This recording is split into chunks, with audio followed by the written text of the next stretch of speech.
E vamos orar mais uma vez? Senhor, agradecemos muito pela vida do teu servo, agradecemos muito por essa reunião boa, em que a gente pode estar juntos aqui, para adorar o Senhor, e pedimos que continue falando ao nosso coração, esse é o nosso desejo. Toda voz que não seja tua, nós repreendemos, e que seja emudecida toda perturbação, que haja aqui o fluir, que continue havendo aqui o fluir do seu Espírito, e a voz do Senhor sobre nós, em nome de Jesus. Amém e amém. Obrigado, pastor Josimar. Quero cumprimentar os irmãos com graça e paz do Senhor Jesus. Amém? Amém. Todos que estão respirando, digam amém. Amém. É sempre muito prazeroso estar aqui com os irmãos na igreja que Deus tem dado a vocês. E o pastor Josimar sabe muito bem por que a gente tem esse prazer de estar sempre aqui com vocês. Eu já queria fazer uma explicação, antes que vocês comecem a sofrer, é que essa voz rouca e soprosa aqui, que dá a impressão, na medida que a gente vai falando, que eu estou sofrendo muito, ela é fruto do fato de eu ter apenas uma prega vocal. Há uns bons anos atrás, muitos anos atrás, eu fiz uma cirurgia de pescoço e paralisou uma prega vocal. E os médicos daquela época, fomos os melhores médicos de São Paulo, e eles disseram que de fato era irreversível e que eu ia perder a capacidade de falar. E isso era verdade. Eu começava a falar, a voz sumia. Eu trabalhava com vendas, eu era um profissional de vendas. Começava a falar, a voz sumia. Começava a cantar, a voz sumia. E nós começamos a orar, a igreja começou a orar. Então, vocês estão me ouvindo falar porque Deus fez um milagre. E então essa voz, a prega continua paralisada. Está paradinha lá, eu faço de vez em quando alguma filmagem da prega, ela está paralisada. Então, essa voz rouca e soprosa de locutor de meia-noite aqui, é porque eu só tenho uma prega vocal. Eu estou explicando isso porque a gente começa a falar e as pessoas pensam que a gente está sofrendo. Não, eu não estou sofrendo, é vocês que estão sofrendo pensando que eu estou sofrendo. Mas eu não estou sofrendo. Quero já deixar claro isso para vocês ficarem tranquilos, tá bom? Vamos ficar em pé e vamos abrir as nossas Bíblias. Pastor Josimar, eu vou deixar para o irmão falar sobre a Comingar nos próximos domingos aí, tá certo? E nós vamos já para a palavra.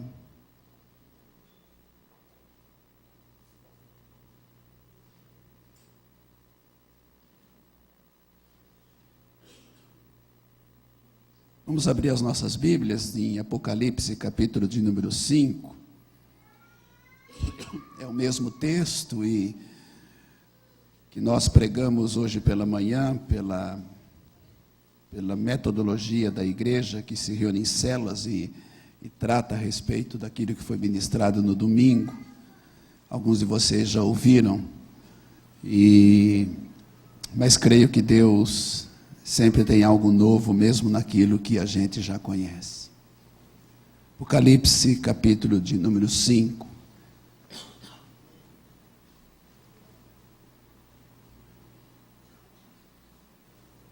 Então vi, na mão direita daquele que está sentado no trono, um livro em forma de rolo, escrito de ambos os lados e selado com 7 selos.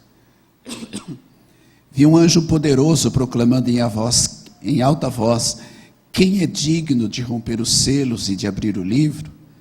Mas não havia ninguém, nem no céu, nem na terra, nem debaixo da terra, que pudesse abrir o livro ou sequer olhar para ele. Eu chorava muito, porque não se encontrou ninguém que fosse digno de abrir o livro e de olhar para ele. Então um dos anciãos me disse: não chores. Eis que o leão da tribo de Judá, raiz de Davi, venceu para abrir o livro e os seus 7 selos. Depois vi um cordeiro que parecia ter estado morto em pé no centro do trono, cercado pelos 4 seres viventes e pelos anciãos. Ele tinha 7 chifres e 7 olhos, que são os 7 Espíritos de Deus enviados a toda a terra. Ele se aproximou e recebeu o livro da mão direita daquele que estava assentado no trono, e ao recebê-lo, os 4 seres viventes e os 24 anciãos prostraram-se diante do cordeiro. Cada um deles tinha uma harpa e taças de ouro cheias de incenso, que são as orações dos santos, e eles cantavam um cântico novo. Tu és digno de receber o livro e de abrir os seus selos, pois foste morto e com o teu sangue compraste para Deus gente de toda tribo, língua, povo e nação.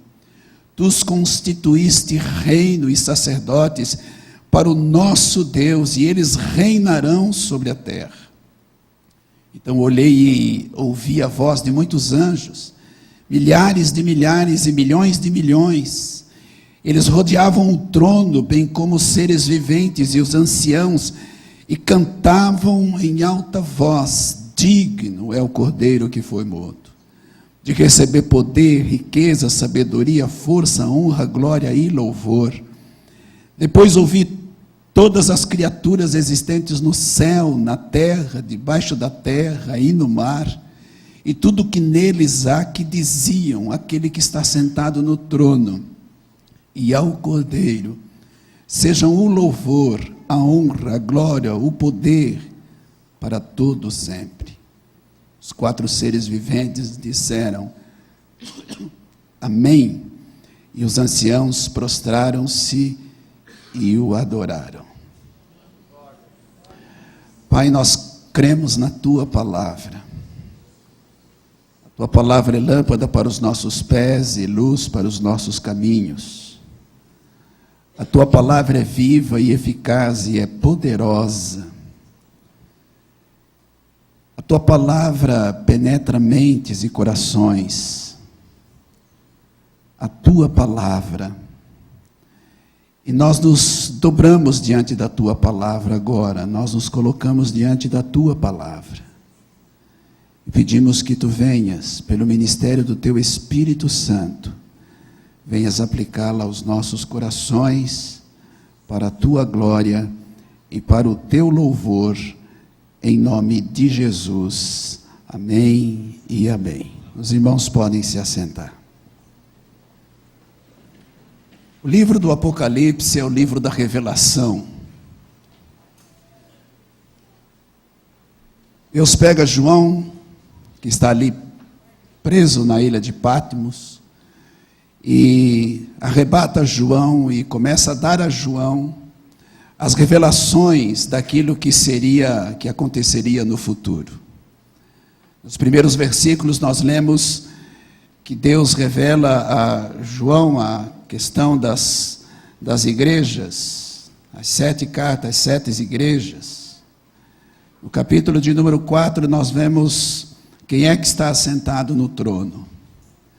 E no capítulo 5, Deus traz uma revelação a João a respeito, e aqui é um relato extraordinário, fantástico, porque o relato do capítulo 5, ele vai tratar da condição do homem, vai falar a respeito da solução para esta condição, e vai falar para nós de que ao solucionar a condição do homem, nós somos incluídos no culto, nós somos incluídos na adoração. O texto diz que João viu algumas coisas. E diz que ele viu alguém sentado com um livro na mão direita, e viu que tinha um anjo muito forte, com uma voz muito forte. E esse anjo se intitulava o guardião do livro. E ele faz uma pergunta: quem é digno de abrir o livro? E a resposta é ninguém. Um livro selado com 7 selos, no qual ninguém poderia colocar a mão, nem sequer olhar para ele. Neste livro, amados, está selado, esse livro selado com 7 selos, no qual ninguém poderia colocar a mão, ninguém poderia nem sequer olhar para ele, está o decreto da sentença de Deus a respeito da humanidade. E ao mesmo tempo, neste livro selado com 7 selos, onde ninguém poderia colocar a mão e nem olhar para ele, está toda a revelação da intervenção de Deus para com essa humanidade caída.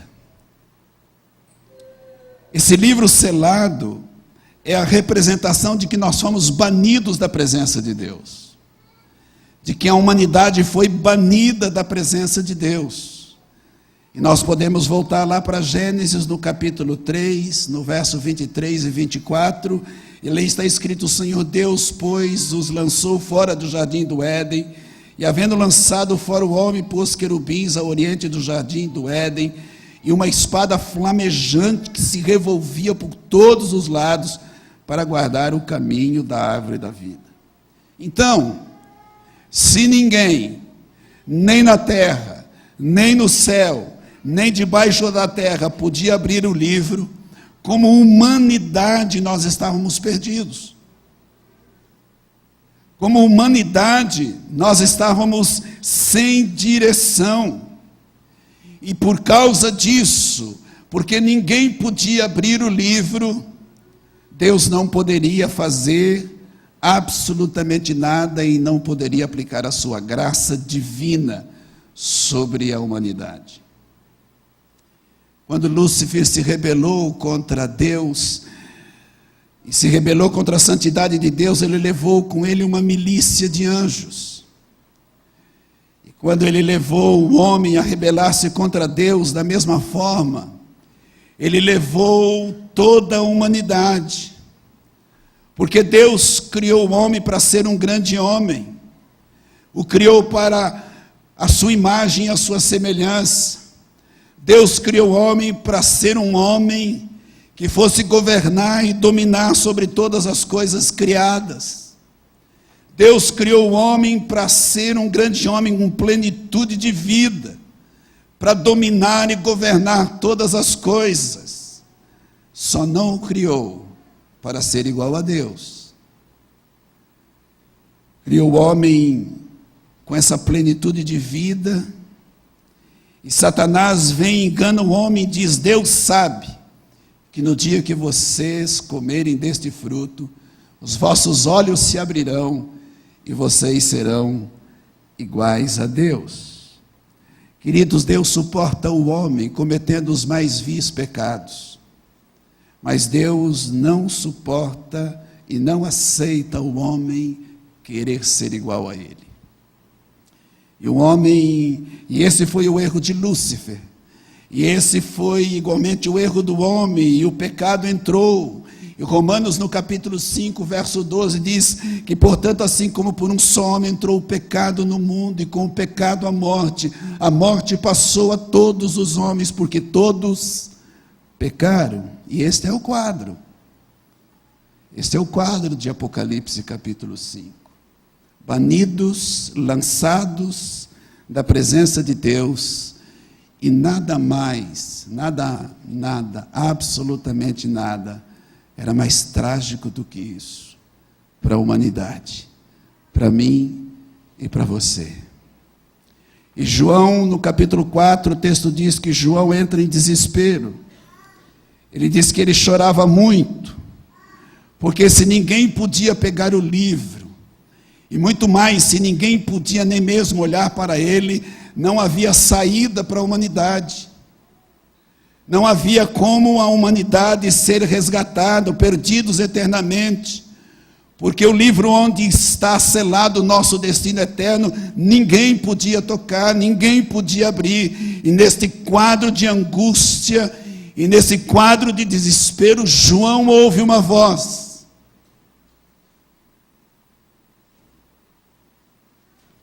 E uma voz que traz uma boa notícia.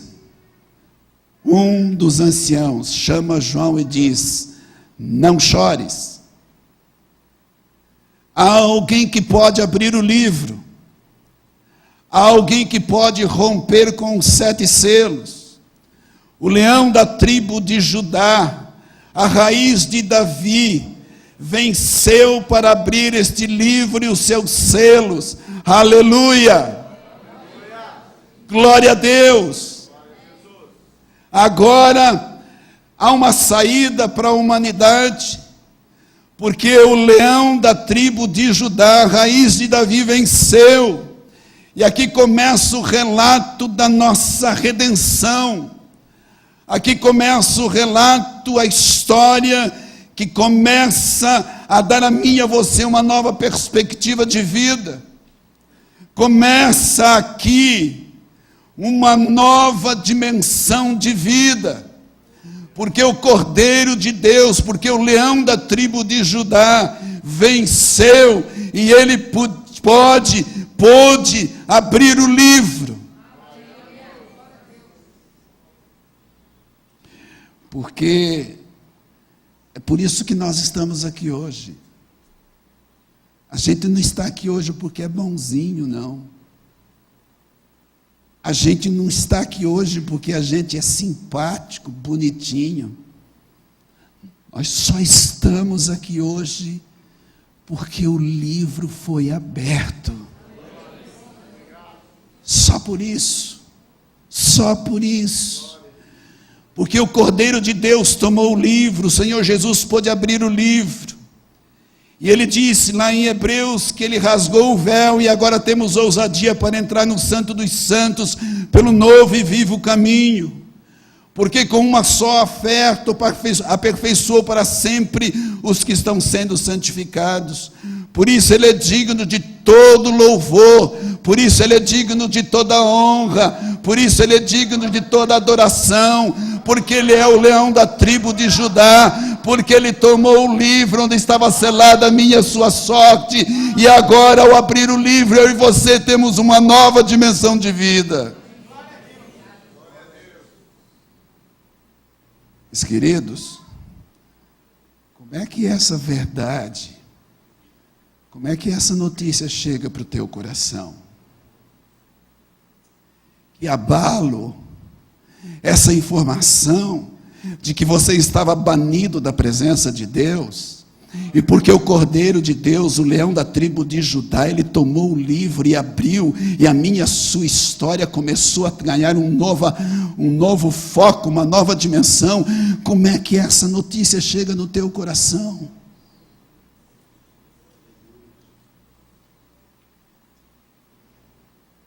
Que sentimentos brota no teu coração ao saber disso, que você estava morto e ele te deu vida, que você estava perdido e ele te encontrou, que você não tinha solução e ele abriu o livro.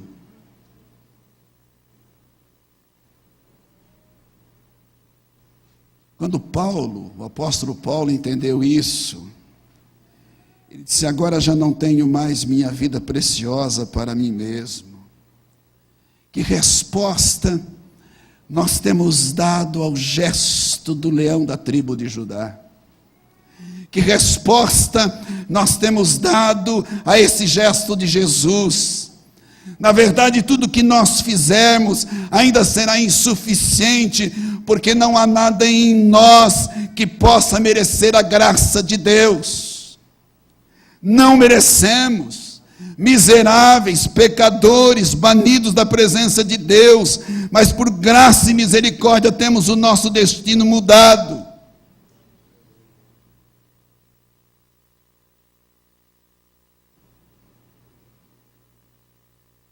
Mas Deus, em sua soberania, Ele decidiu que ouviria a minha oração.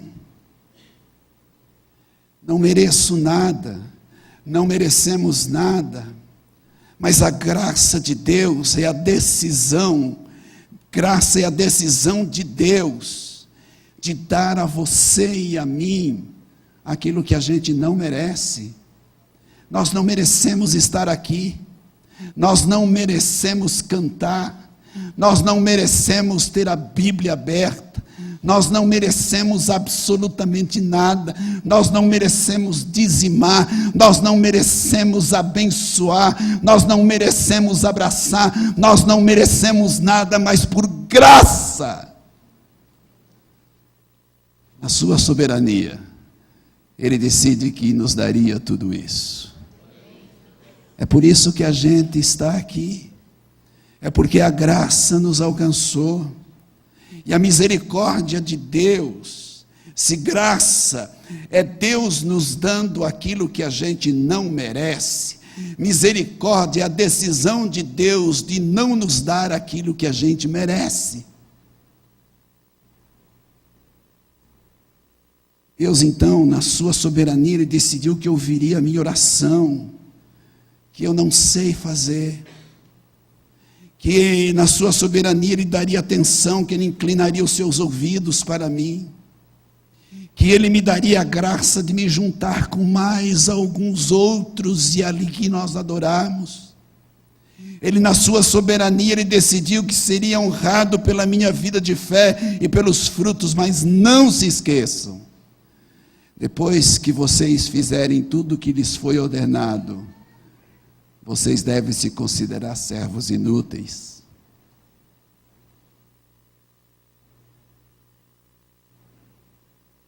Então ali, um ancião chega para João e diz: não chores.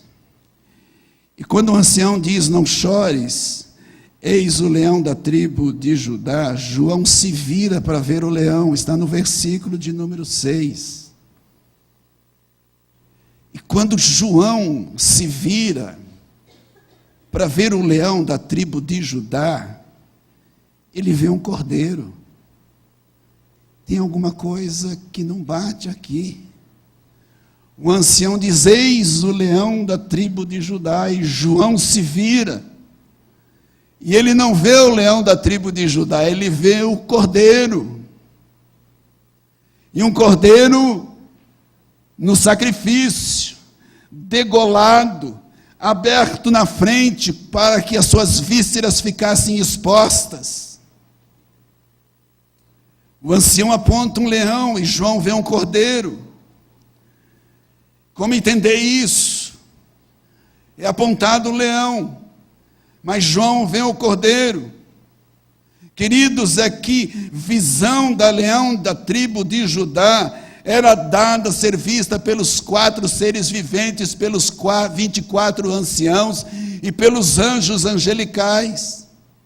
A esses que o pecado não atingiu, eles tinham o direito de ter a visão do leão da tribo de Judá, mas para mim e para você, homens e mulheres limitados, pecadores, a visão que a gente tem que ter é do cordeiro.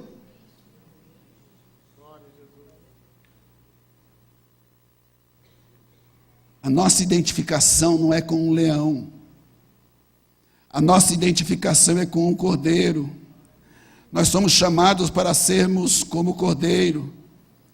O leão é feroz, o leão é dominador, o leão é poderoso, mas o cordeiro, ele é manso, o cordeiro é humilde, o cordeiro, ele é servo.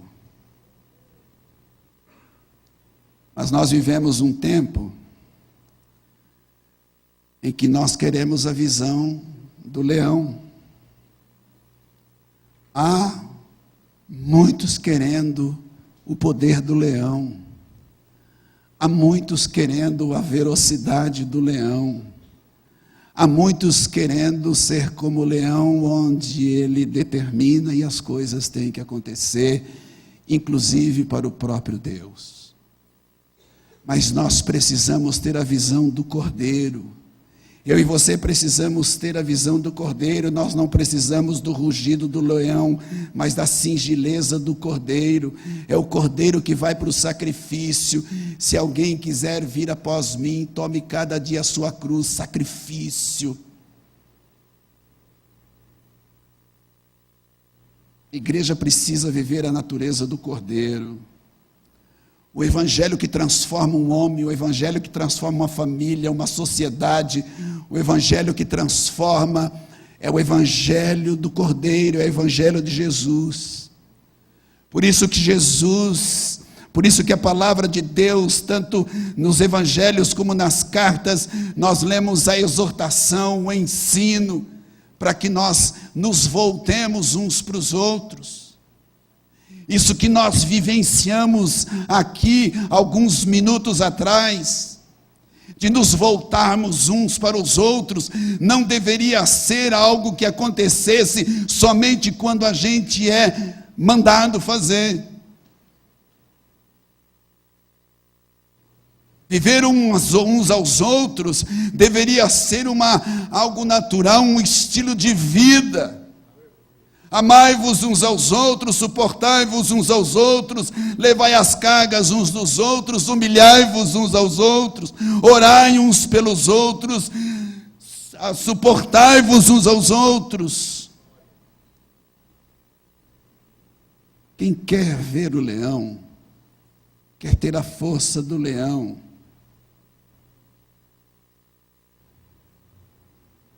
E esse vai achar que ele pode mandar, que ele é o dono da verdade. Quem quer a visão do Cordeiro terá a submissão do Cordeiro e de servo. Quando o leão da tribo de Judá, ele toma um livro e ele abre o livro. No versículo 7 diz que começa um culto. Começa uma adoração. Os 4 seres viventes e os 24 anciãos se prostram. Começa a adoração, começa o louvor, começa o culto. A harpa é tocada, o livro foi aberto, a humanidade foi redimida, explode em adoração. É por isso que adoramos. Nós adoramos porque o livro foi aberto. Nós não adoramos porque fomos livres da enfermidade. Nós não adoramos porque passamos no vestibular. Nós não adoramos porque compramos o carro novo. Nós não adoramos porque chegou o filho. Nós não adoramos porque casamos. Nós não adoramos porque compramos a casa nova. Nós não adoramos porque terminamos o nosso curso. Estas coisas a gente agradece, mas a adoração é por aquilo que Jesus fez e que ninguém podia fazer, porque ninguém podia abrir o livro. A gente fica adorando por coisas que qualquer ímpio pode fazer. A gente fica adorando por coisas que qualquer pessoa que não conhece a Jesus, que não tem a visão do Cordeiro, pode fazer. O ímpio pode chegar e dizer: Senhor, muito obrigado porque nasceu meu filho.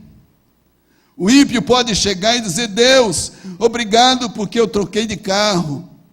Mas o ímpio não pode adorar pela salvação, porque ele não conhece. A adoração é pela salvação. A adoração é por aquilo que Jesus fez. A adoração é por aquilo que Jesus fez lá na cruz. Nós adoramos o Cordeiro de Deus que tira o pecado do mundo.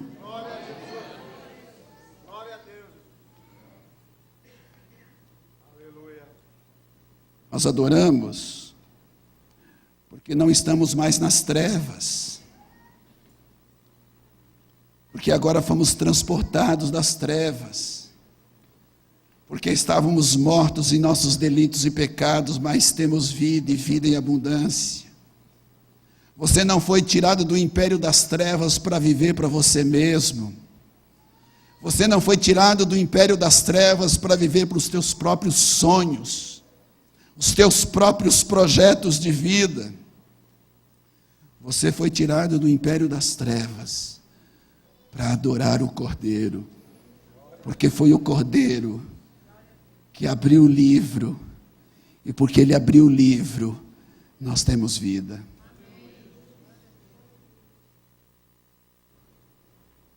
O livro foi aberto para que você possa viver para adorar o Cordeiro. Essa é a única razão para você viver. A única razão que você tem para levantar de manhã é para adorar o Cordeiro. Você não pode ter uma motivação maior do que essa, porque se você levanta com a motivação de ir para o trabalho, de produzir, de ser eficiente, de ganhar dinheiro, de estudar apenas, você ainda não entendeu o que significa ter o livro selado com 7 selos e que ninguém podia abrir, mas que o Cordeiro de Deus, que o leão da tribo de Judá, podia abrir. Se nós levantamos pela manhã e nós não temos no nosso coração a decisão de viver aquele dia em adoração a Deus, é porque nós ainda não compreendemos a razão pela qual o Senhor nos tirou do império das trevas e nos trouxe para o reino do Filho do seu amor. Você pode ser um homem ingrato por aquilo que Deus tem te dado, as bênçãos que Ele tem derramado, bênçãos espirituais e temporais, mas adoração, querido, é por aquilo que Ele fez lá na cruz. Hoje de manhã eu falei que o meu neto de 5 anos, e eu cheguei hoje lá no almoço, chamei o Felipe e falei assim: Felipe, hoje o vovô falou de você.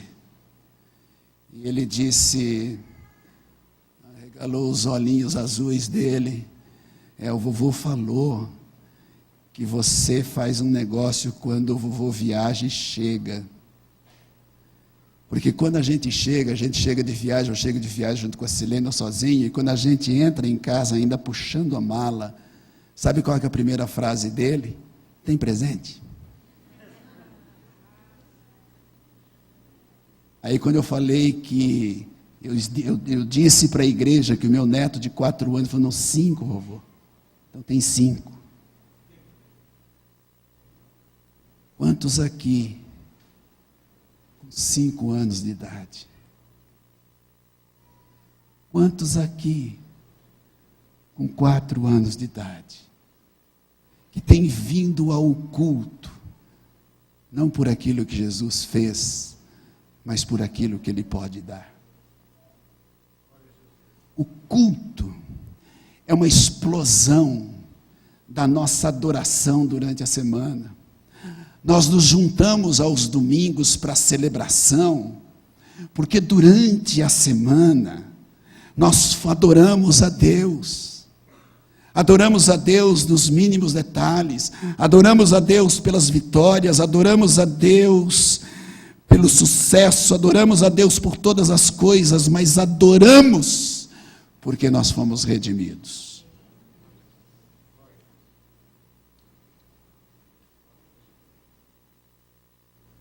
E aí o culto continua.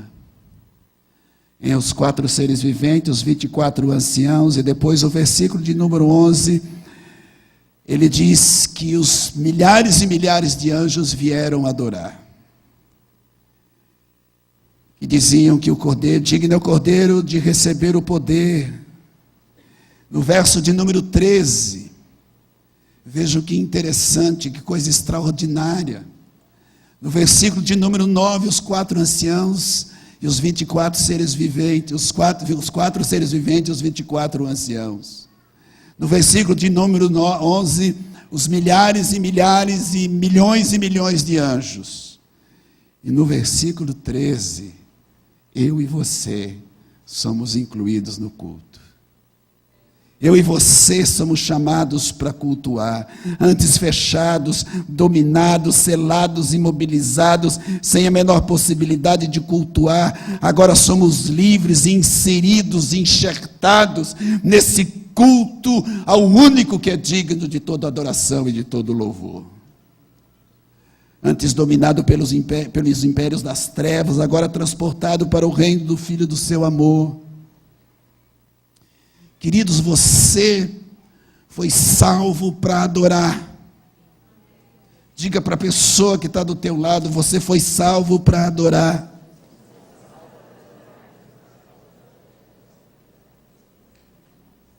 A igreja foi redimida para adorar.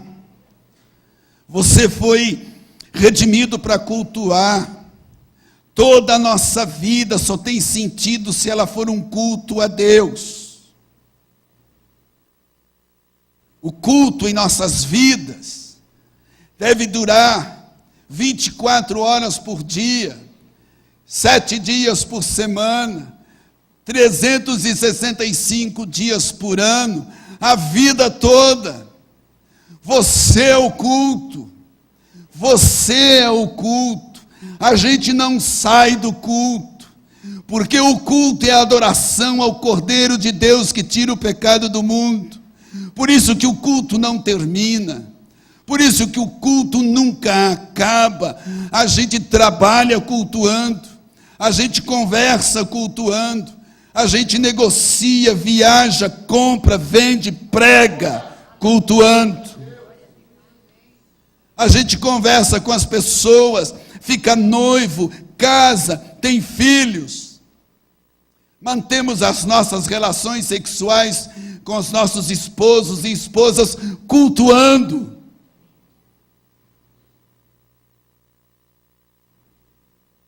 Ser culto. A gente não sai do culto. Porque se a gente sai do culto, a gente sai da presença de Deus. Quem quer sair da presença de Deus, levanta a mão. Então você é culto. Aonde você vai, aonde você estiver, com quem você estiver, você é culto. A gente não sai do culto. Você é culto quando alguém olha para você e diz: eu queria amar como você ama. Você é culto quando a sua esposa diz: Deus, obrigado pelo marido que tu me destes. Você é culto. Você é culto quando teu filho se lembra de você e diz: pai, muito obrigado pelo pai que o Senhor me deste. Tu és culto. Pastor Carlos Queiroz, numa igreja muito pequena no sertão do Nordeste, ele chegou para uma criança de 8, 10 anos e queria saber daquela criança como é que ele via Deus. E ele perguntou para aquela criança: como é que você vê Deus? E aquela criança dizia: eu vejo Deus assim. Ele não entendeu nada. Ele foi perguntar para o líder daquela igreja: escuta, eu perguntei para aquela criança como que ela via Deus, e ele disse que ele via Deus assim. É porque o pai dele anda daquele jeito. Você é culto quando o teu filho diz: pai, muito obrigado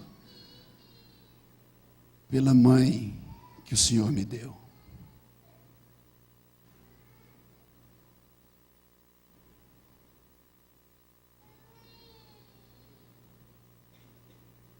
Você é culto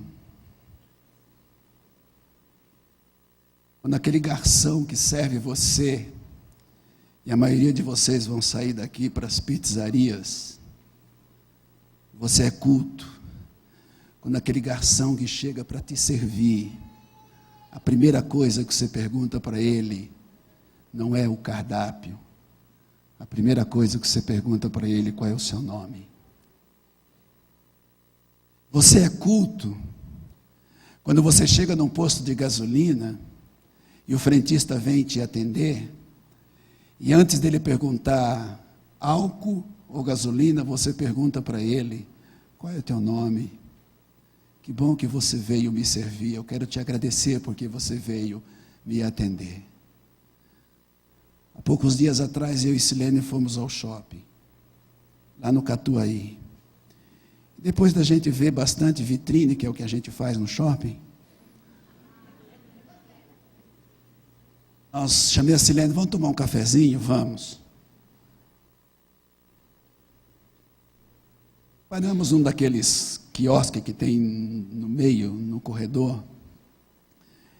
E quando nós sentamos, veio uma menina nos atender. E quando ela trouxe o cardápio, eu perguntei, qual é o seu nome? E parece que era Thelma. Meu nome é Thelma. Thelma, obrigado porque você veio aqui nos atender. Então você traz... Eu pedi um café, a Silene pediu um café, uma água, pedi um pedaço de bolo. E aí, quando ela trouxe a conta, eu olhei para a conta e vi que ela tinha errado para menos. E eu falei, eu acho que você errou na conta. Não, está certo, então tá bom. Então... E aí, quando ela voltou, eu disse, vamos conferir. O café é quanto? Outro café é quanto? A água é quanto? Tanto. Aí deu a conta que ela me disse, você esqueceu de colocar o bolo que a Silene pediu. Aí ela virou para mim e disse assim, o senhor vai para o céu. Esse é o conceito que as pessoas têm de ir para o céu. Porque a gente faz a coisa certa. Se a gente fizer a coisa certa, a gente vai para o céu. E tem muita gente sentado aqui pensando que é desse jeito. A igreja evangélica brasileira está cheia de gente pensando que ela vai para o céu porque é um Nicodemos da vida. Nicodemos foi conversar com Jesus, um homem íntegro, honesto, padrão de vida, exemplo, um dos principais dos judeus. Jesus não dá nem bola para a qualificação deste homem, diz, você tem que nascer de novo. Tem muita gente na igreja evangélica brasileira que precisa nascer de novo, tem muita gente convencida. Eu não estou falando de coisas que eu não sei, estou falando de coisas que eu sei. E aqueles que são convertidos, precisam ter uma segunda conversão. E a segunda conversão, pastor Josimar, é abraçar a causa de Jesus. Eu me converti em 1974 ao Jesus, ao Cordeiro de Deus, porque ele abriu o livro. Mas eu me converti à causa de Jesus em 1990. Então, quando aquela menina disse, o senhor vai para o céu, eu disse, Thelma, eu não vou para o céu porque eu disse para você que a conta estava errada. Eu vou para o céu porque Jesus me salvou. Eu vou para o céu, não disse com essas palavras, né? Mesmo porque ela não ia entender, livre, Cordeiro de Deus, leão da tribo de Judá, né? Não adianta você querer. Eu vou para o céu porque eu entreguei minha vida para Jesus. E a Silene, que é muito mais evangelista do que eu, já entrou. Você já entregou tua vida para Jesus? Não, eu vou à igreja tal. Eu disse, mas ela disse, isso não é isso. É Jesus no coração. E nós oramos com aquela menina ali, naquela mesa. Você é culto. Quando as pessoas que vêm para perto de você, para te servir, e você olha para a pessoa muito mais, valorizando muito mais a pessoa do que aquilo que ela pode fazer por você. Mas outro dia também eu saí de casa, subi a avenida Anel Martins, entrei na Duque de Caxias, e ali na frente, né, na Duque de Caxias, em frente ao Banco do Brasil, naquele canteiro do meio, tinha um homem grudado num poste, um andarilho. E aquele homem estava tão mal, não sei do que, mas estava tão mal, que ele segurava o saco que ele carregava e a calça caía, e ele largava o saco, levantava a calça, o saco caía, e ele cambaleando, e o sinaleiro fechado, e a Silene olhando, e a Silene falou, você precisa ajudar esse homem. Eu falei, eu não sei fazer isso. Eu fui embora. O pastor passou de largo. E aquele silêncio sepulcral no carro. Porque naquela hora eu saí do culto.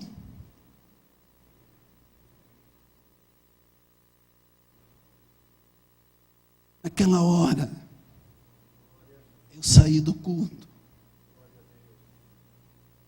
Quantas vezes a gente sai do culto porque a gente não estende a mão? Quantas vezes a gente sai do culto porque a gente não é generoso? Deus é tão fantástico, tão cheio de humor ao mesmo tempo, que aquele silêncio sepulcral, e a Silênia falou, eu preciso parar num bazar, queria comprar uma linha. E a hora que eu parei o carro, tinha um outro carro na minha frente, e estava escrito assim, eis-me aqui, envia-me a mim. Deus é cheio de humor, né?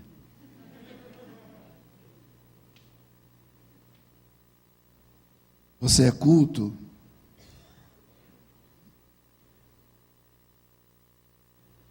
Quando o borracheiro que vai trocar o teu pneu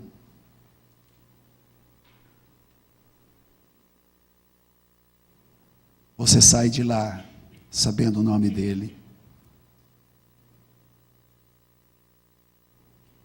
Você é culto quando você passa no mercado e a caixa que atende você, antes de passar os teus produtos, você fica sabendo do nome dela e agradece porque ela está atendendo você. Você é culto quando o médico que te atende,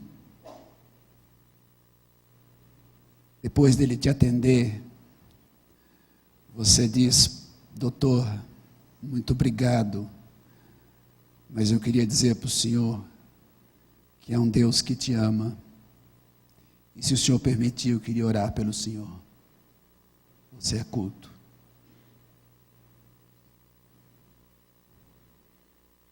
A igreja é culto quando ela faz missões. Uma igreja que não faz missões é uma igreja que sai do culto.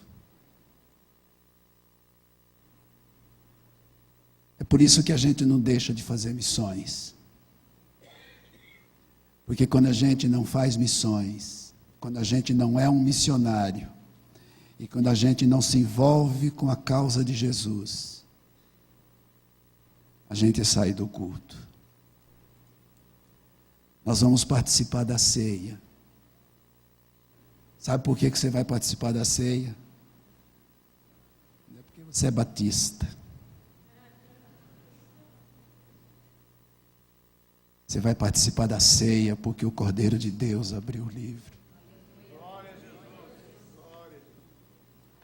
Você vai participar da ceia porque você foi substituído pelo Cordeiro de Deus. Você vai participar da ceia porque naquela cruz você deveria estar. Nós deveríamos estar.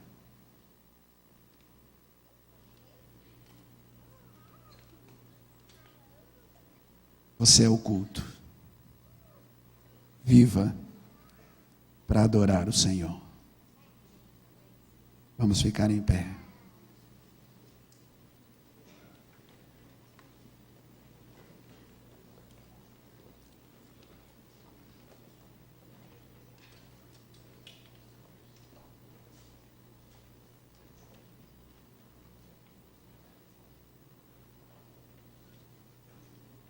Quem sabe você nesta noite, você é íntegro com Deus, você ama Jesus,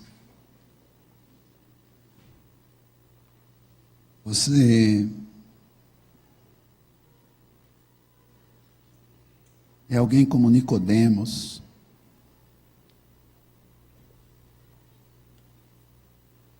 Mas nesta noite você entendeu, pela ação do Espírito Santo, só por isso, você entendeu que você não está vivendo a sua vida como um culto.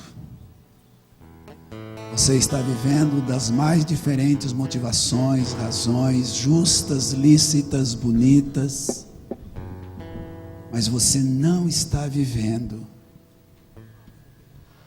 pela única razão de viver, que é a adoração ao Cordeiro de Deus.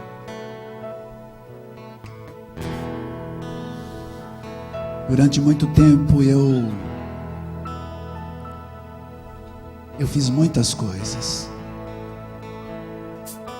motivado, as coisas que eu fiz foram abençoadas, frutos, resultados, marcas, mas eu estava fazendo com a motivação errada. A motivação não era porque o Cordeiro de Deus abriu o livro. Não era. Era pela denominação, era por causa da célula, é porque eu fui eleito diácono ou presbítero, é porque foi me dada uma função, é porque eu dou testemunho no meu lugar de trabalho e deve continuar. Mas não era porque eu entendi que o Cordeiro de Deus abriu o livro e mudou a minha vida e mudou a minha sorte. Se você nesta noite entendeu que você precisa redirecionar a razão pela qual você está levantando cada manhã, a gente quer orar com você. Nós queremos orar com você. Queridos, viver uma vida de culto não é viver uma vida sem erro. Viver uma vida de culto é ter consciência que a minha vida só tem valor, sentido, vício, beleza, se esta for a motivação do meu coração. E quando eu sair do culto, eu preciso voltar para o culto, porque se confessarmos os nossos pecados, Ele é fiel e justo para nos perdoar os pecados e nos purificar de toda injustiça. Deus não te mede pelas vezes que você cai.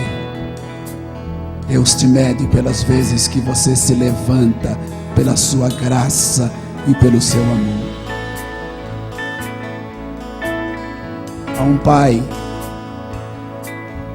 sempre de braços abertos, porque o livro foi aberto. Então, se você nesta noite entendeu e você está colocando o seu coração e redirecionando a razão pela qual você está vivendo, vem aqui à frente. Nós não vamos demorar.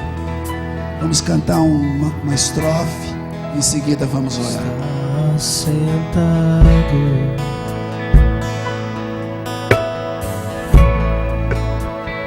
no trono,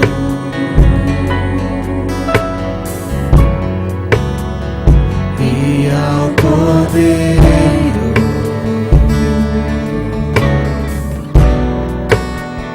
seja o louvor.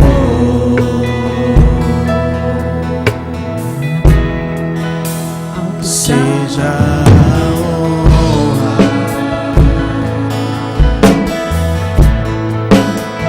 seja a glória, seja o domínio,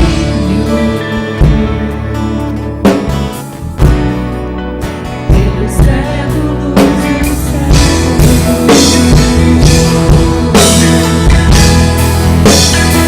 Poderoso Deus,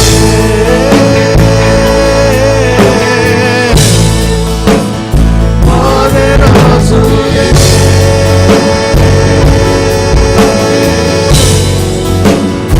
poderoso Deus.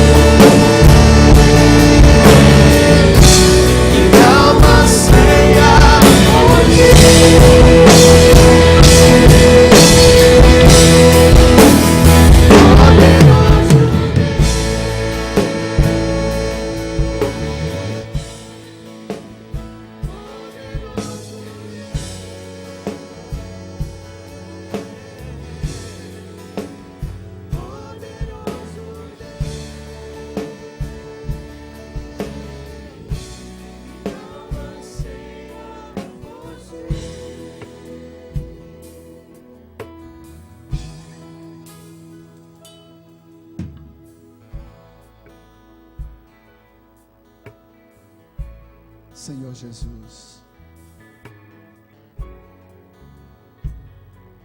Um dia o Senhor sentenciou de que aquele que coloca a mão no arado e volta atrás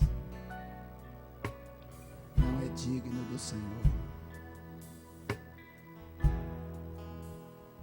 Pai, nós queremos manter as nossas mãos no arado.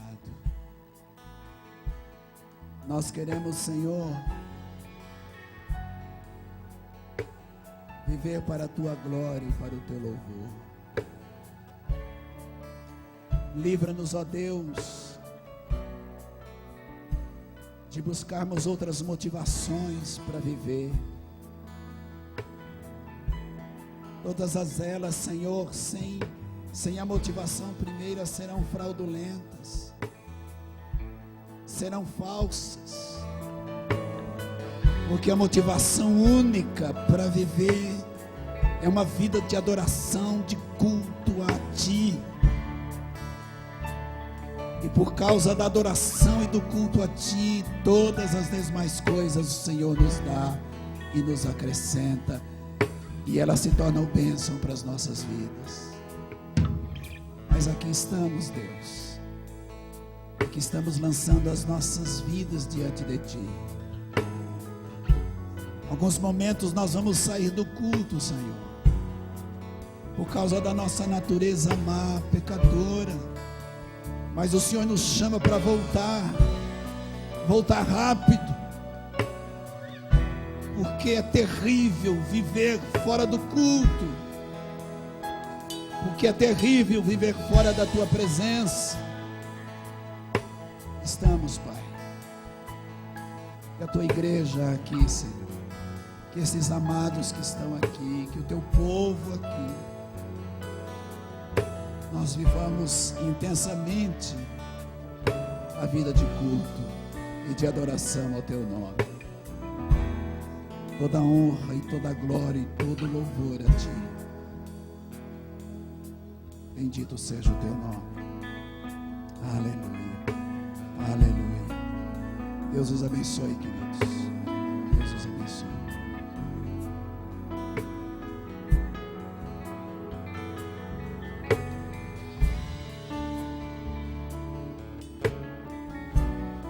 Nós daremos sequência a essa reunião, distribuindo a ceia do Senhor ainda. Amém ou não amém?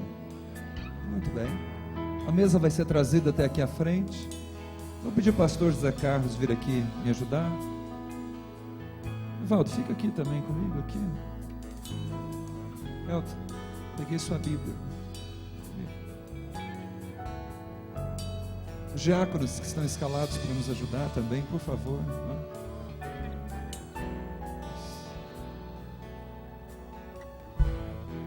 Essa mesa não é a mesa da Igreja Batista Sião de Maringá. Essa mesa é a mesa do Senhor Jesus. Se você está em paz com a Igreja de Jesus, lá que você congrega, se você está em paz com Jesus, se você discerne a Igreja de Jesus, o corpo de Jesus, então você é convidado a participar conosco. Nós lembramos sempre que essa é uma hora de vinculação. Se você vai pegar o pão, se você vai pegar o suco da uva, você deve se lembrar que você se torna cúmplice de uma mensagem muito profunda. E a mensagem é simples: Jesus veio em carne, nasceu de uma virgem. Jesus viveu vida sem pecado, porém se fez pecado na cruz do Calvário para pagar o preço do meu e do seu pecado. Então ele morreu por causa dos pecadores. Você se torna cúmplice então da mensagem que diz que ele não ficou morto lá não. Ao terceiro dia ele ressuscitou, porque ele anunciou que ressuscitaria, e porque as escrituras dizem bem claro, era impossível que a morte o detivesse. Essa cerimônia anuncia isso. Essa cerimônia anuncia ainda que depois de sua ressurreição, ele andou com seus discípulos por cerca de 40 dias. Ele entrou em casa fechada e comeu peixe e pão ao mesmo tempo. Vai entender. Depois disso, foi elevado aos céus aos olhos de dezenas de pessoas. E ali naquele lugar, enquanto ele subiu para ser recebido em glória e poder e majestade, os anjos manifestaram-se para lembrar a todos aqueles o que ele já havia dito também. Diz assim: olha, não fiquem olhando para cima, porque o mesmo Jesus que foi recebido nos céus, ele vai voltar para buscar a igreja. Essa cerimônia aqui é uma cerimônia daqueles que acreditam nisso, estão vivendo a vida esperando e anunciando isso firmemente. Daqui a um tempo, nós não sabemos bem quando vai ser, o alarido das trombetas se fará ouvir. Aqueles que estiverem mortos ressuscitarão primeiro, morreram em Cristo Jesus, ressuscitarão primeiro. Aqueles salvos pela fé, vivos, serão transformados, glorificados. Encontraremos com Jesus nos ares para reinar para sempre com Ele. Essa cerimônia aqui, ela torna os participantes cúmplices dessa mensagem. É só assim que você pode participar dela. Salvo pela graça, firme na fé, de que nós vamos reinar para sempre com Ele. Lembramos todos, mais uma vez, que essa cerimônia é cristocêntrica ao extremo.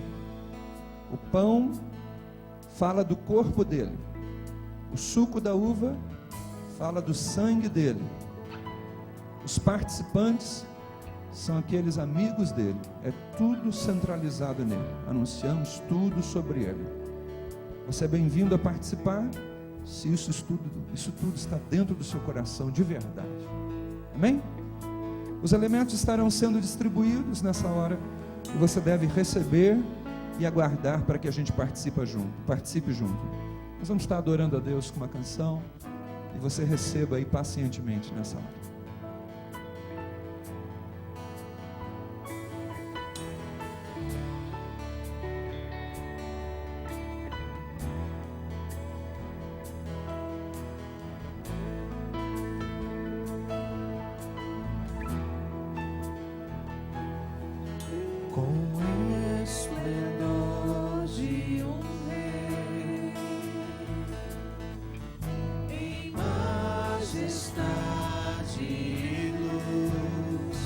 Faz a terra se alegrar, faz a terra se alegrar. Ele é a própria luz, e as trevas vão fugir, tremer com sua voz, tremer com sua voz.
Fique com Jesus aí.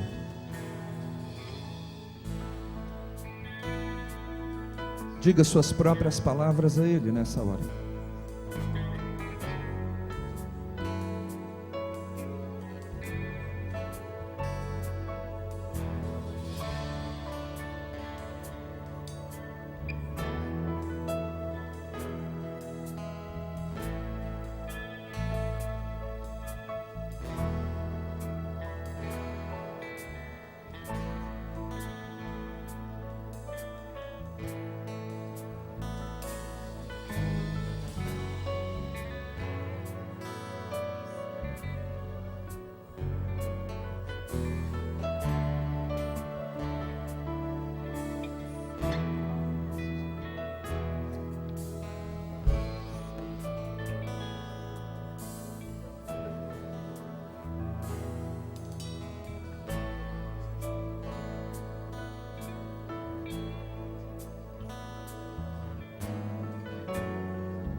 Fique aí com Jesus. Daqui a pouco eu interrompo você. Aproveite seu tempo com Ele aí, um instante a mais.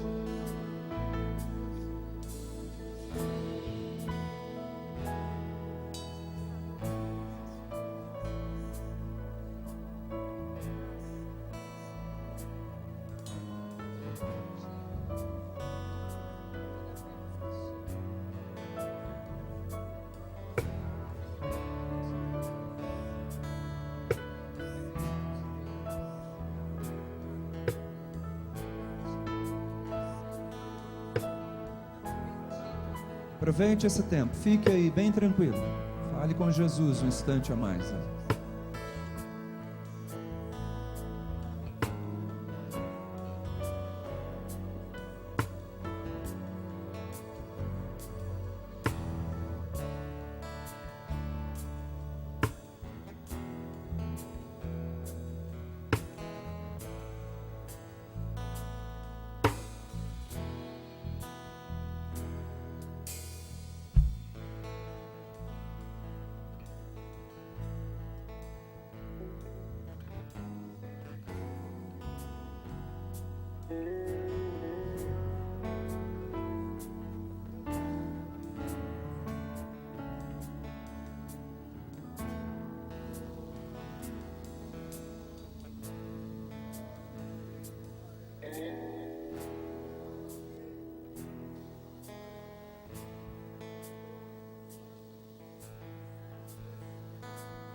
Aleluia. Tudo porque ele se dispôs a abrir o livro. Aleluia. Graças a Deus. Nós bem sabemos que nem todos estão servidos. É isso mesmo? Nunca todos estão servidos. Talvez o seu cônjuge não tenha sido servido. Seus filhos talvez não tenham sido servidos. Os pais, alguns dos seus parentes, alguns dos seus melhores amigos ainda não podem ser servidos.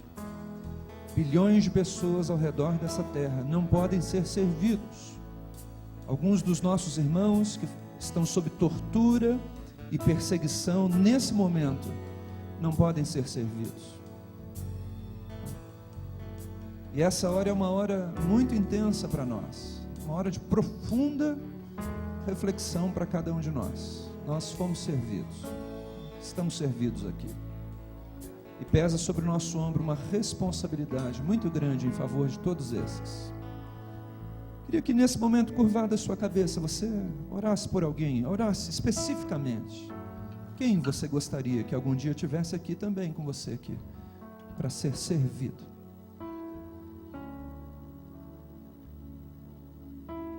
Talvez não estivesse aqui, mas talvez estivesse lá onde mora, e você tivesse a convicção, a certeza que ele também está sendo servido. Ele também entenda essa ideia de que tudo é porque o Cordeiro decidiu abrir o livro. Seu colega de trabalho que você gostaria, tão bom, aquele chefe que você tem, aquele funcionário, aquela pessoa, colega de sala lá, que é uma pessoa tão boa que você admira tanto, seu professor, também precisa ser servido.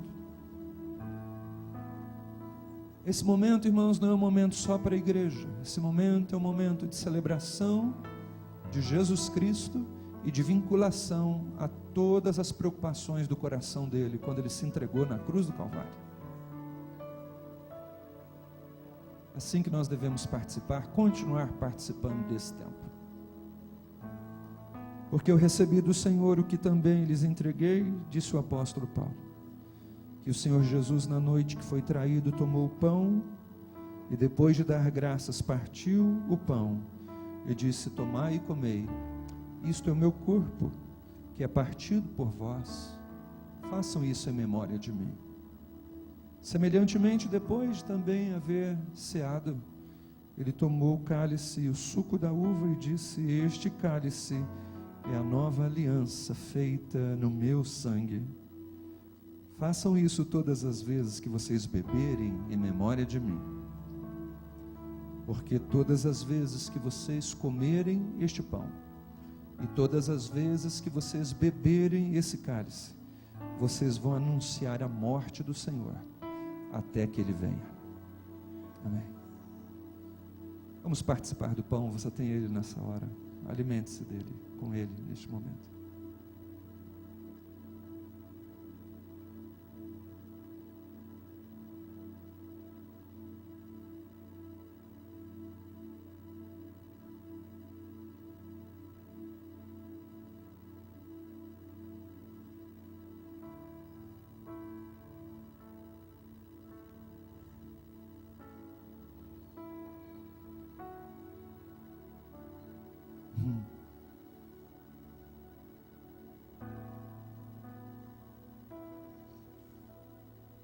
Você tem em suas mãos aí o cálice, o suco da uva está aí dentro. Assim como o pão, ele continua, o pão era pão e continua sendo pão. O suco da uva continua suco da uva, é isso que ele é. Ele é um símbolo, é uma lembrança. O poderoso sangue de Jesus Cristo, né? Que tira o nosso pecado, o pecado do mundo inteiro. Vamos participar dele nessa hora, até que ele venha.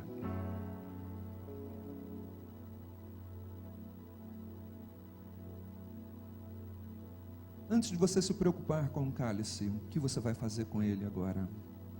Encerre esse momento com Jesus aí. Diga para ele da sua alegria de participar.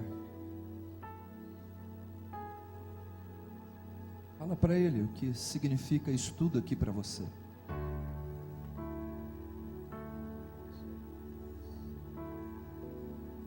Fala da sua alegria, da sua adoração, do seu comprometimento.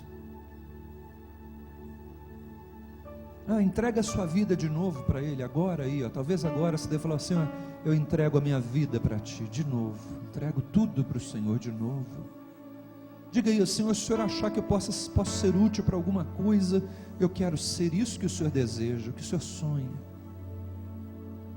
Diga aí, Senhor, eu quero viver um culto de verdade, essa semana inteira, cada dia, um culto, em todos os sentidos.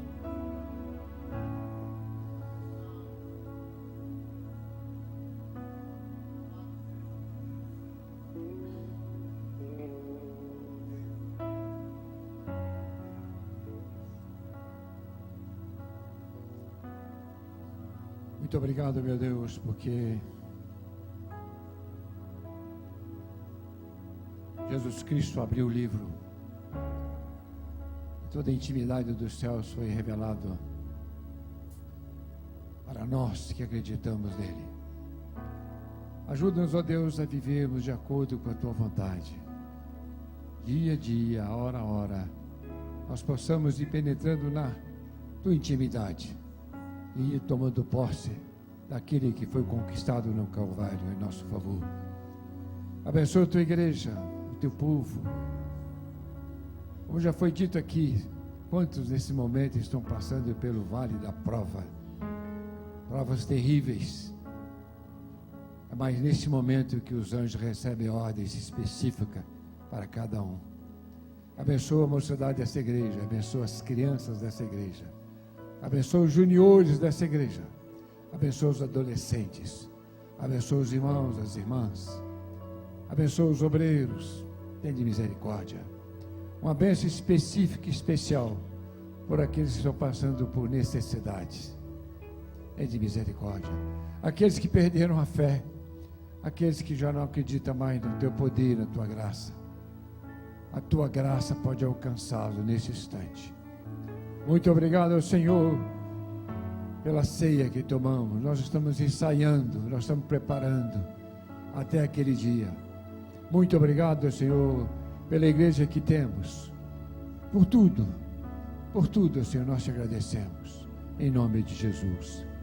Que o amor de Deus, a graça de Jesus e o poder do Espírito Santo seja com todo o povo de Deus na face da terra, em nome de Jesus. Amém. Gente boa, hoje de manhã o pastor Nivaldo nos ensinou um termo interessante. Ele falou o seguinte: dê um abraço de rodoviária aí na pessoa perto de você. Sabe aquele abraço de rodoviária? Está indo embora, pegou um ônibus, vai embora. Então aquele abração bem apertado, abraço de aeroporto. Mais alguma coisa aí, um abraço bom mesmo, em nome de Jesus.